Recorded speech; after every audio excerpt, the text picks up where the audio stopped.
दोस्तों, आज की सबसे पहली और बड़ी खबर। बोकारो में सनसनीखेज वारदात, घर से मिली 3 लाशें। दोस्तों, बोकारो से बड़ी खबर है। बोकारो के नवाडी थाना अंतर्गत आहरडी पंचायत के जुनोडी स्थित गोबरगढ़ा टोली में एक ही परिवार के 3 लोगों का शव घर के कमरे से बरामद किया गया है। मरने वालों में पति पत्नी के अलावा एक बच्चा शामिल है। आशंका व्यक्त की जा रही है कि इनकी मौत जहरीले पदार्थ के सेवन से हुई है। घटना की सूचना मिलने के बाद पुलिस मौके पर पहुंचकर जांच में जुट गई है। दोस्तों, बड़ी खबर है।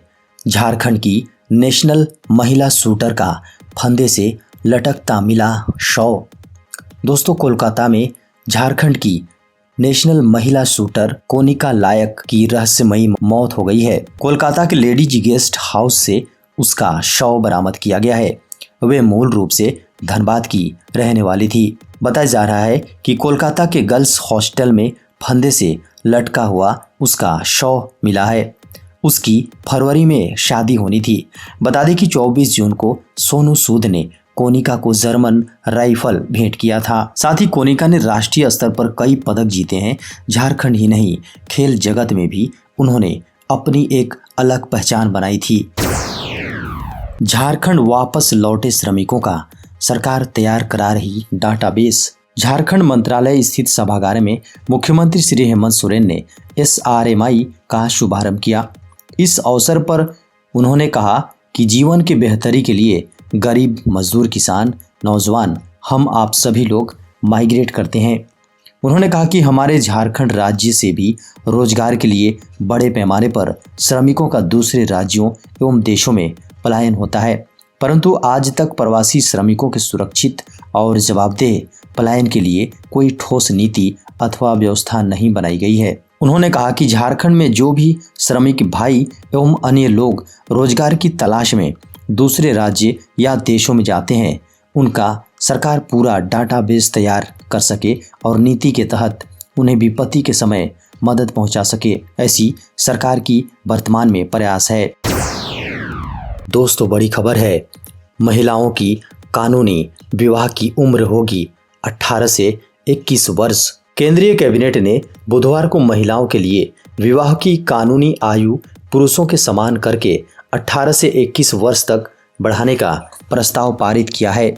खबरों को माने, कैबिनेट की मंजूरी के बाद सरकार बाल विवाह निषेध अधिनियम 2006 में एक संशोधन पेश करेगी और इसके परिणाम स्वरूप विशेष विवाह अधिनियम और व्यक्तिगत कानूनों जैसे हिंदू विवाह अधिनियम 1955 में संशोधन लाएगी।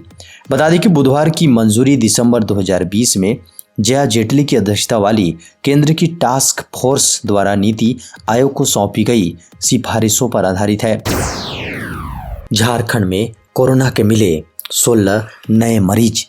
झारखंड में पिछले 24 घंटे के दौरान कोरोना के 16 नए मरीज मिले हैं, जबकि इस दौरान 11 मरीज ठीक हुए हैं और कोरोना से किसी भी मरीज की मौत नहीं हुई है।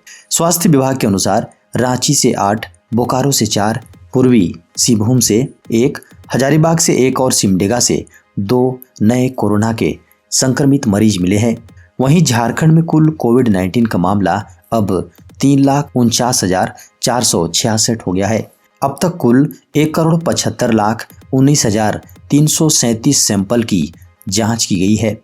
झारखंड में कोरोना के 127 एक्टिव मामले हैं और कोरोना के अब तक 3,44,197 मरीज ठीक हुए हैं।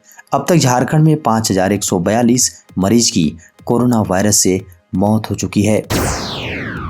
शूटर कोनिका की मौत से आहत हुए सोनू सूद। शूटर कोनिका की मौत से बॉलीवुड अभिनेता सोनू सूद सदमे में है। जब कोनिका के पास शूटिंग के लिए राइफल खरीदने के पैसे नहीं थे, तो अभिनेता सोनू सूद ने उन्हें 2,70,000 रुपए की जर्मन राइफल भेजी थी। कोनिका इसी राइफल से कोलकाता में ट्रेनिंग ले रही थी। कोनिका की मौत पर सोनू ने ट्वीट करके दुख जाहिर किया और कहा कि दिल टूट गया। अपने ट्वीट में सोनू ने यह भी लिखा कि आज सिर्फ मेरा ही नहीं, सिर्फ धनबाद का ही नहीं, बल्कि पूरे देश का दिल टूटा है। उन्होंने टूटे हुए दिल का इमोजी भी पोस्ट किया है। दोस्तों खबर मौसम की। झारखंड के 6 जिले में न्यूनतम तापमान 10 डिग्री से नीचे।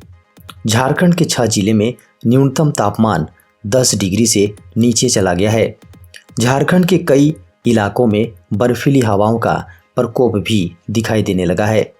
इससे न केवल झारखंड में कनकनी बढ़ी है, बल्कि राज्य के तापमान में भी तेजी से गिरावट आई है।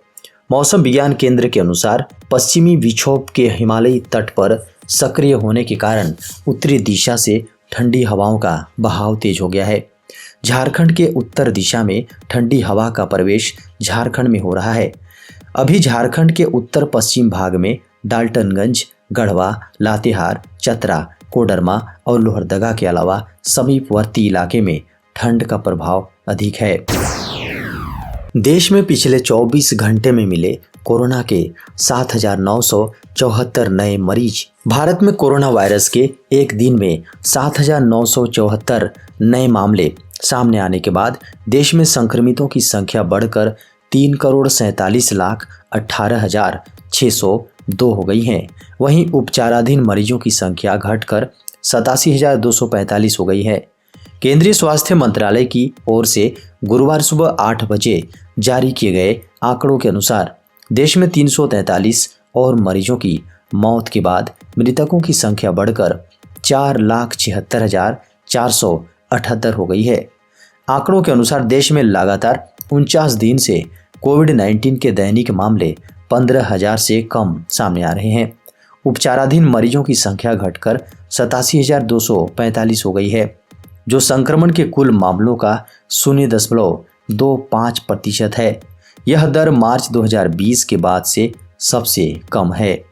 पिछले 24 घंटों में कोविड-19 के उपचाराधीन मरीजों की संख्या में 317 की कमी रिकॉर्ड की गई है।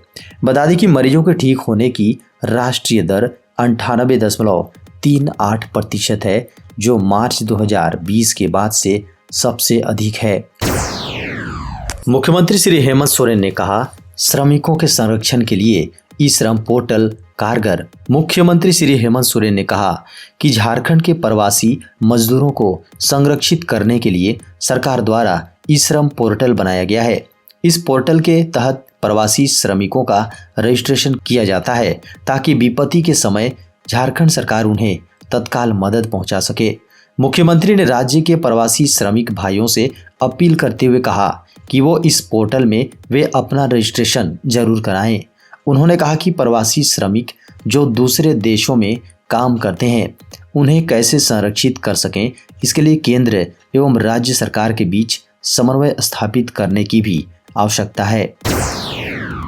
इस तारीख तक किसानों के खाते में पहुंचेगी पीएम किसान सम्मान निधि की 10वीं किस्त। किसान सम्मान योजना के लाभार्थियों के खाते में इस महीने की 25 दिसंबर तक 10वीं किस्त का पैसा ट्रांसफर किया जा सकता है। सरकार ने पिछले वर्ष 25 दिसंबर 2020 को किसानों के खाते में पैसे ट्रांसफर किए थे। प्रधानमंत्री किसान सम्मान योजना के तहत देश भर के करोड़ों किसानों को प्रतिवर्ष 6,000 रुपए दिए जाते हैं। सरकार यह राशि किसानों के खाते में ऑनलाइन ट्रांजैक्शन करती है। सीबीएसई 12वीं की बची हुई बोर्ड एग्जाम के लिए सीबीएसई ने जारी की नई गाइडलाइन। केंद्रीय माध्यमिक शिक्षा बोर्ड यानी सीबीएसई 12वीं बोर्ड की एग्जाम चल रही है। इसी बीच सीबीएसई ने 12वीं की बची हुई बोर्ड एग्जाम के लिए नई गाइडलाइन जारी की है। साथ ही बोर्ड ने 16 दिसंबर 2021 से 30 दिसंबर 2021 तक की 12वीं की बची हुई परीक्षाओं के दौरान केंद्र अधीक्षकों से अपने दिशा निर्देशों का सख्ती से पालन करने को कहा है। अधिसूचना में यह भी कहा गया है कि एग्जाम सुचारू रूप से और निष्पक्ष रूप से आयोजित करने के लिए केंद्र अधीक्षक जिम्मेदार होंगे। दोस्तों बड़ी खबर है, ओमिक्रॉन 70 गुना तेजी से लोगों को कर रहा है संक्रमित। कोरोना वायरस का ओमिक्रॉन स्वरूप डेल्टा और कोविड-19 के मूल स्वरूप की तुलना में 70 गुना तेजी से संक्रमित करता है, लेकिन इससे होने वाले रोग की गंभीरता काफ़ी कम है। एक स्टडी में यह कहा गया है। हांगकांग विश्वविद्यालय के अनुसंधानकर्ताओं ने पाया कि ओमिक्रॉन डेल्टा और मूल सार्स-कोवी-2 की तुलना में 70 गुना तेजी से संक्रमित करता है। स्टडी में यह भी प्रदर्शित होता है कि फेफड़े में ओमिक्रॉन से संक्रमण मूल सार्स-कोवी-2 की तुलना में काफी कम है, जिससे रोग की गंभीरता कम होने का संकेत मिलता है। केंद्र सरकार के इस कदम से पेट्रोल होगा सस्ता। देश में पेट्रोल डीजल की कीमत 7वें आसमान पर है। महंगे पेट्रोल पर मोदी सरकार ने बड़ा फैसला लिया है। इथेनॉल मिश्रित पेट्रोल यानी ईबीपी प्रोग्राम के तहत केंद्र सरकार ने इथेनॉल पर जीएसटी दर को 18% घटाकर 5% कर दिया है। बता दें कि पेट्रोल में ईबीपी कार्यक्रम के तहत इथेनॉल को मिलाया जाता है। 2014 में भारत सरकार ने इथेनॉल के प्रभावी मूल्य को अधिसूचित किया है। 2018 के दौरान पहली बार केंद्र की ओर से इथेनॉल उत्पादन के लिए उपयोग किए जाने वाले कच्चे माल के आधार पर इथेनॉल के अंतर मूल्य का ऐलान किया गया था। मुख्यमंत्री श्री हेमंत सोरेन ने ट्वीट करके कहा, कोरोना वैश्विक महामारी ने हमें बहुत कुछ सिखाया। हम सभी ने कामगारों और श्रमिकों का दुख देखा, उनका दर्द देखा। मेरी सरकार की कोशिश है कि राज्य का कोई मजदूर और कामगार मजबूर न रहे। मुझे विश्वास है कि SRMI के अंतर्गत सेफ एंड रिस्पॉन्सिबल माइग्रेशन की अवधारणा को हम साकार कर पाएंगे।